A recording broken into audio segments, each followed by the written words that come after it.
Here's the Trilateral Commission at 25. This is interesting. This is, I think, 1998, their 25th anniversary.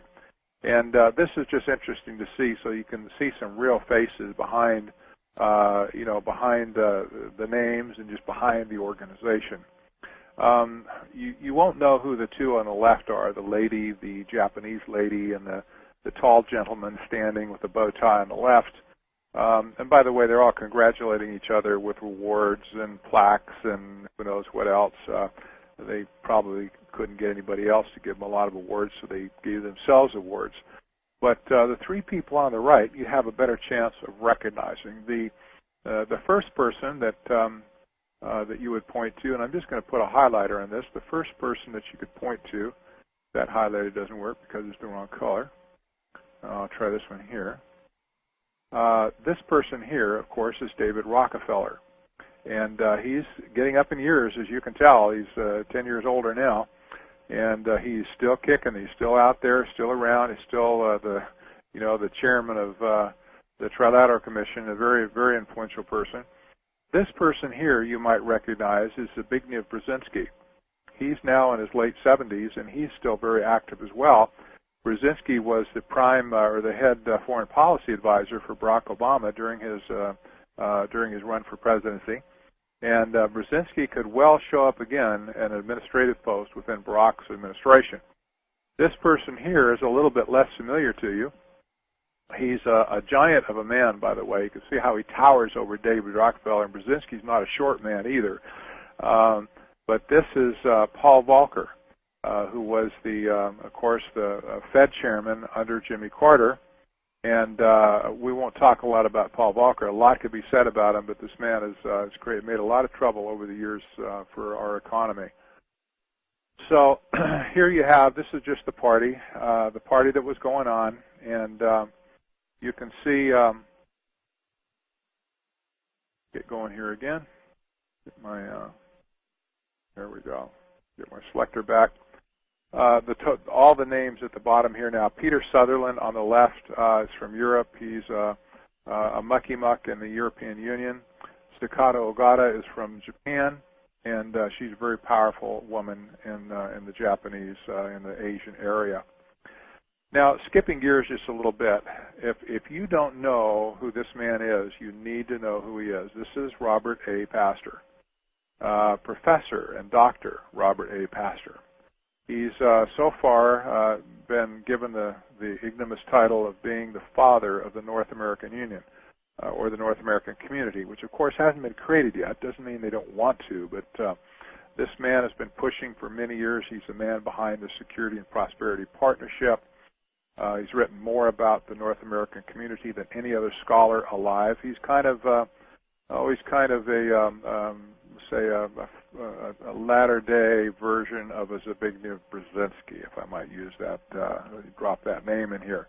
He's not a member of the Trilateral Commission, by the way, but he was a protege of Zbigniew Brzezinski back in the 1970s. In the 70s, this absolutely amazing story to go back and look at some of these things.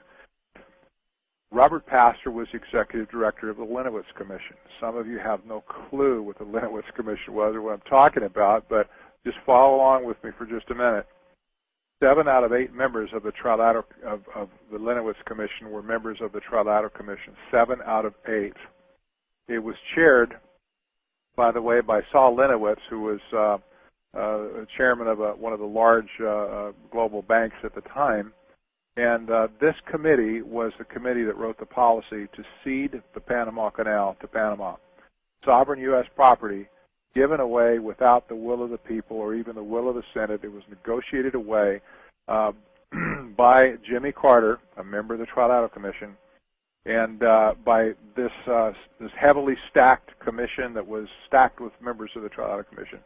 And the person whose fingers were on the typewriter to actually write out the policy was Dr. Robert A. Pastor. This was the biggest loss to national security that the United States suffered in the 1900s, absolutely, without question. Now, Robert Pastor has not gone away. He wrote recently that about this kind of a historical statement. Europeans facing the crisis of 2 world wars turned to the European community as a means to prevent war and advance their economic interests. This was a true statement as far as they were concerned. This was exactly it. But I would want to make a note and add to this that the current European Constitution was written in 2002 by Valéry Giscard d'Estaing, and he is a member of the Trilateral Commission. In David Rockefeller's memoirs, which he wrote a few years ago, he actually gave credit to the early creation of the European Union to members of the Trilateral Commission back in the early 1970s, and that is a fact that they were involved and they were pushing the envelope to establish a precedent on how a union could be created like this. And by the way, they're using that same blueprint on America today, thanks to Robert A. Pastor and thanks to members of the Trilateral Commission today. Now, what Pastor says is that a crisis is needed to kickstart the North American community. And I don't want to pick on the North American community in particular. This is just a good example of crisis management, period. But this is the mindset. This is what Pastor wrote to said to a Spanish newspaper in an interview in December 2006. It was translated from Spanish into English. He said, "A crisis is an event which can force democratic governments to make difficult decisions, like those that will be required to create a North American community. It's not that I want another 9/11 crisis, but having a crisis would force decisions that otherwise might not get made." Now, the key here is that a crisis, whatever crisis, would force decisions that would otherwise not get made. Can you think for a minute about a certain $700 billion bailout that was just ramrodded through by Treasury Secretary Paulson and Federal Reserve Chairman Bernanke? I think you probably can. Without the crisis, those decisions would never have been made in a thousand blue moons.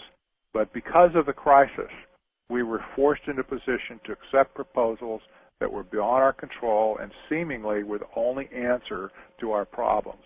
Of course, in that case, it wasn't the answer to our problem at all. They're still coming back to the trough now that the trough has been filled with water, looking for more. So, you pick a crisis. Any crisis will do. How about a currency collapse? We haven't had that quite yet. How about a stock market collapse? That would be a good one. How about a housing collapse? Yeah, that's pretty familiar to a lot of us. How about a credit market collapse? Yep, had that too. How about U.S. insolvency? Nobody's declared, our government has not declared insolvency yet, but that would be a very interesting crisis if the government one day says that they cannot service the interest on the national debt anymore. How about a U.S. terrorist attack?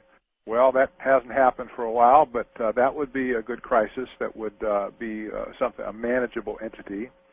Well, lastly, just for kicks, I'd say, how about global warming? Of course, Al Gore, I should say Al, we're all going to die, Gore, was a member of the Trilateral Commission. And all of these crises that are put before us, any one of which, would work just fine, to bring proposals to the table that we would be forced to accept. In other conditions, we would send them packing, maybe even run them out on a rail with tar and feathers. So when a crisis does hit, and we have crises all around us right now, bombs bursting in air, if you will, crises are everywhere around us. They seem to be overwhelming us. But let me tell you something. When the crisis hits, don't watch the crisis, watch the enemy, because they will use the crisis to shove things down our throat, our national throat, that we would not accept in 10,000 years under any other circumstances. These people, these perpetrators of the new international economic order, are experts at using a crisis to advance their cause. They've had control of the executive branch of our country since 1976, and basically they're doing anything they want to do with our country, with our economy, with our political system, and so on.